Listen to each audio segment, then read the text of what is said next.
आखिरकार वकीलों की हुई बड़ी जीत। पुलिस को गवाही देने आना होगा कोर्ट। पुलिस को गवाही देने आना होगा कोर्ट। आप करंट न्यूज़ देख रहे होंगे कि दिल्ली में करीबन 10-15 दिनों से लॉयर स्ट्राइक चल रहे थे, एडवोकेट का हड़ताल चल रहे थे। दिल्ली में कुल 7 डिस्ट्रिक्ट कोर्ट है, सारे डिस्ट्रिक्ट कोर्ट 10 दिनों से हड़ताल पे चल रहा था। रीज़न था कि दिल्ली में एलजी ने एक सर्कुलर जारी किए थे कि जितने भी पुलिस ऑफिसर हैं, पुलिस इंस्पेक्टर हैं, जो एफआईआर से रिलेटेड केस होता है उसमें एग्जामिनेशन, क्रॉस एग्जामिनेशन पुलिस थाने से ही वर्चुअल मोड में ऑनलाइन एविडेंस देंगे।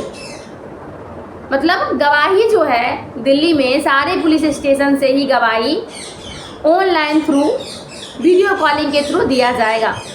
इसका ये 13 अगस्त 2025 को दिल्ली की एलजी के द्वारा, ये एलजी विनय कुमार सक्सेना जी के द्वारा जारी किए गए थे नोटिफिकेशन। इस नोटिफिकेशन का भारी रूप से विरोध किया गया, एडवोकेट के द्वारा स्ट्राइक किए गए। अंततः इस स्ट्राइक में एडवोकेट की हुई जीत। ये जो एलजी नोटिफिकेशन निकाले थे इनको बंद करना पड़ा, क्योंकि देखिए एक सोसाइटी में एडवोकेट न्याय दिलाने का काम करते हैं, जहां पुलिस एफआईआर लिखने का, क्राइम से बचाने का काम करते हैं। तो इसका जस्टिफिकेशन कहाँ होगा? इसका जस्टिफिकेशन कोर्ट में होगा।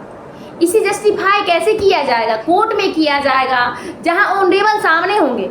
क्या वीडियो कॉल के थ्रू आप देख पाएंगे सही से?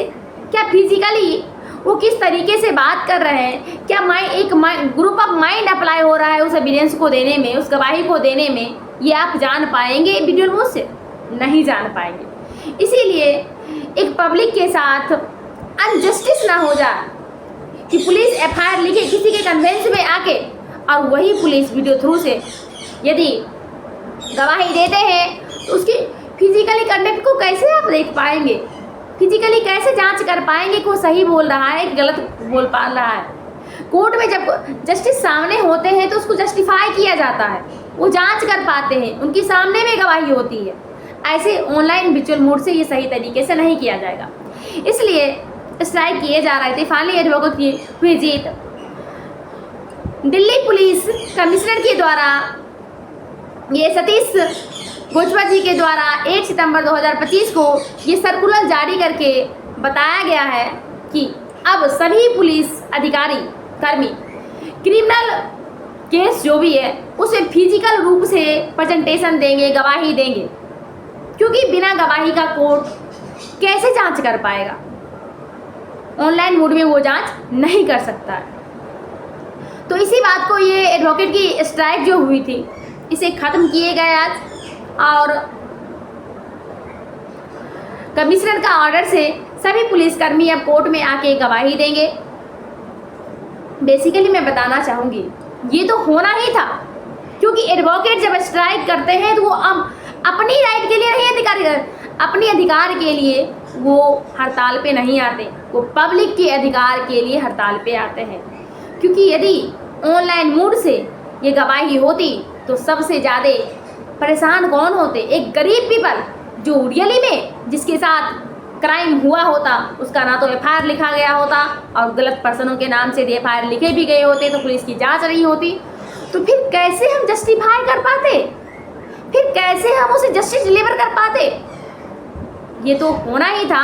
इसको दिल्ली की बार काउंसिल ऑफ इंडिया और हाई कोर्ट, सुप्रीम कोर्ट सबके द्वारा सपोर्ट किया गया कि नहीं, ये तो होना ही चाहिए था।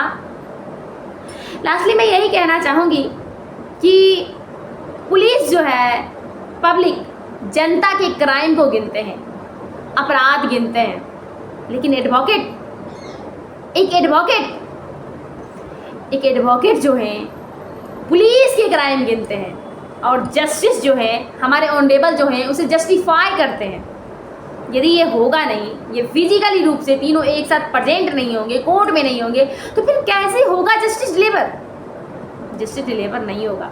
आप आए दिन देखते होंगे कि पुलिस किसी के कन्वेंस में आके, बड़े पर्सनों की घूस लेके कन्वेंस में आके एफआईआर लिख लेते हैं, सही तरीके से एविडेंस कलेक्ट नहीं करते हैं, इन्वेस्टिगेशन सही तरीके से नहीं करते हैं, तो फिर उसे जस्टिसफाई कैसे किया जाएगा?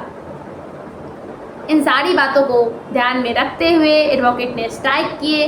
लास्टली एडवोकेट की हुई जीत, पुलिस कमिश्नर का ऑर्डर हुआ, आगे कोर्ट के द्वारा यही जस्टिफिकेशन दिया गया है। मैं यही कहना चाहूँगी, सिर्फ एडवोकेट अपने लिए नहीं लड़ते, जब जजेस के हाथों में भी बेरियां लगती है, जब बड़े बड़े नेता लीडर कोर्ट में आते हैं, उसे बचाता कौन है? एक लॉयर बचाता है।